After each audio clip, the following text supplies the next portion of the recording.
Hello friends, how are you? Please like, subscribe, bell icon दबाना ना भूलें ताकि आपको न्यू नोटिफिकेशन रोज़ मिलती रहे।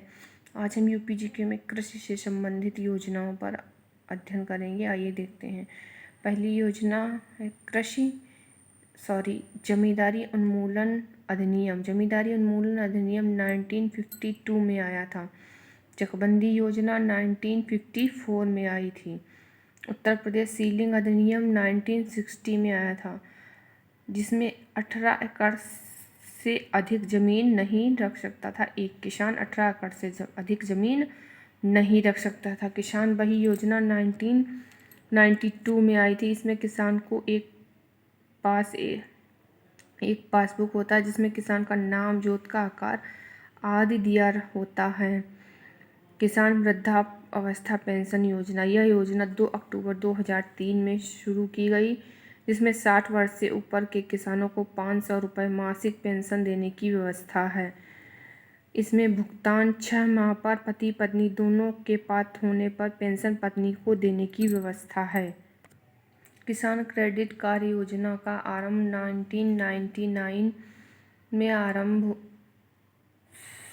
आरंभ हुआ। 2000 में इसमें किसानों को न्यूनतम ब्याज दर पर कृषि ऋण देने की सुविधा है। जोत के आकार के अनुसार सार्वजनिक क्षेत्र की बैंक द्वारा जोत के आकार के अनुसार सार्वजनिक क्षेत्र की बैंक के द्वारा 1 वर्ष के लिए ऋण दिया जाता है। उसे 7% वार्षिक ऋण पर देना होता है। उसे किसान को 7% वार्षिक ऋण देना होता है। मतलब जो भी ऋण लिया जाता है उसका मात्र 7% वार्षिक ब्याज देना होता है। उत्तर प्रदेश बीज प्रमाणीकरण संस्था की स्थापना 5 नवंबर 1976 को की गई थी। प्रदेश बीज प्रमाणीकरण संस्था की स्थापना 5 नवंबर 1976 को की गई थी। 1976 को की गई थी।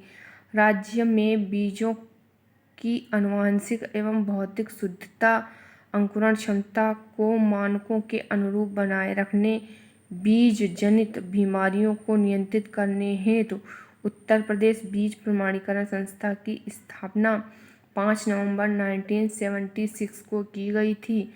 उत्तर प्रदेश बीज विकास निगम की स्थापना 15 फरवरी 2002 को की गई थी। उत्तर प्रदेश बीज विकास निगम की उत्तर प्रदेश बीज विकास निगम की शुरुआत 15 फरवरी 2002 को की गई थी। जिसका उद्देश्य किसान को प्रमाणित बीज उचित मूल्य पर दिया जाना था। उत्तर प्रदेश बीज विकास निगम का क्रियान्वयन 10 दिसंबर 2002 से किया जा रहा है। आम आदमी बीमा योजना। यह योजना भूमिहीन किसानों के लिए है, जिसमें आयु 18 वर्ष से 59 वर्ष तक है। 18 ईयर से 59 ईयर के भूमिहीन किसानों के लिए है। इसकी शुरुआत आम आदमी बीमा योजना की शुरुआत 1 नवंबर 2008 से हुई है। इस योजना में केंद्र और राज्य सरकार के मध्य 50-50 के सहयोग से चलती है। यह योजना केंद्र एवं राज्य सरकार के मध्य 50-50 सहयोग से चलती है। इस योजना में प्राकृतिक मौत पर 30,000, स्थायी अपंग होने पर 75,000, 2 बच्चों पर 100 रुपये छात्रवृत्ति मिलती है। ग्रामीण खाद्य बैंक योजना। इसमें पूर्वांचल के 7 जिले सोनभद्र, मिर्जापुर, गाजीपुर, मऊ, बलिया एवं बुंदेलखंड के 7 जिले झांसी, ललितपुर, महोबा, चित्रकूट, बांदा, हमीरपुर, जालौन में आरंभ की गई। ग्रामीण खाद्य बैंक योजना पूर्वांचल और बुंदेलखंड के 7 जिलों में आरंभ की गई, जिसमें 500 फूड बैंक हैं, जिसमें 40 लोग जोड़े गए हैं।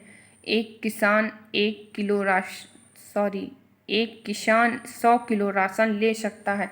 जनेश्वर मिश्र योजना का आरंभ अगस्त 2012 में हुआ था, जिसमें 1000 गांव चयनित किए गए थे, जिसमें न्यूनतम 2050 लोग होने पर 40 लाख रुपए एक गांव के लिए दिए जाते हैं। नई कृषि नीति 28 फरवरी 2013 को आई थी। नई कृषि नीति 8 फरवरी 2013 को आई थी। उद्देश्य कृषि क्षेत्र में 5.1% की उच्च वृद्धि दर प्राप्त करना। कृषि क्षेत्र में 5.1% की उच्च वृद्धि दर प्राप्त करना।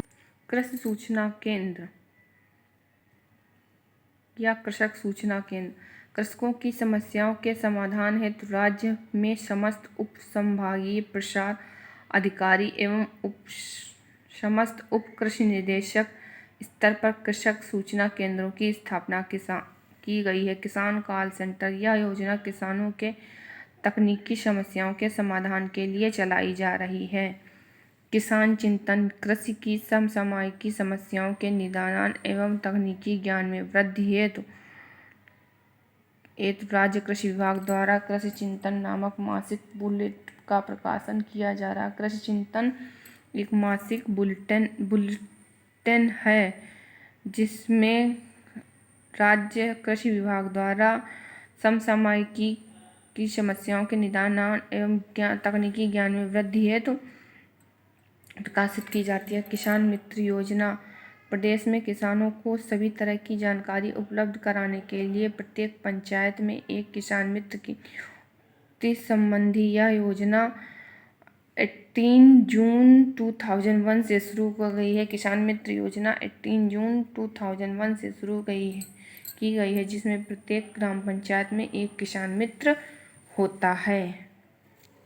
कृषि पार्क किसानों को उनके उत्पादों के उचित दाम दिलाने के लिए सरकार हापुड़, लखनऊ, वाराणसी, सहारनपुर में कृषि पार्क स्थापित किया गया है। प्रदेश भूमि विकास एवं जल संसाधन विकास प्रशिक्षण संस्थान लखनऊ में स्थापना 1998 में। उत्तर प्रदेश भूमि सुधार निगम की स्थापना 1978 में। समेकित बंजर भूमि विकास कार्यक्रम 1991 से 1992 से आरंभ किया गया है। सोडिक लैंड रिक्लेमेशन परियोजना 2000 में शुरू की गई है, जिसका क्रियान्वयन 2010 में शुरू की गई है। 2011 में इसका क्रियान्वयन किया गया है। भूमि सेना योजना 28 अगस्त से 2012 तक 28 अगस्त से 2012 से आरंभ की गई भूमि सेना योजना। इसी के साथ कृषि से संबंधित मुख्य योजनाएं समाप्त होती हैं। अब हम नेक्स्ट वीडियो खनिज पर डालेंगे यूपीजीके में। Thank you watching for video. Please like subscribe, ज़्यादा से ज़्यादा सब्सक्राइब करें, ज़्यादा से ज़्यादा शेयर करें। Thank you.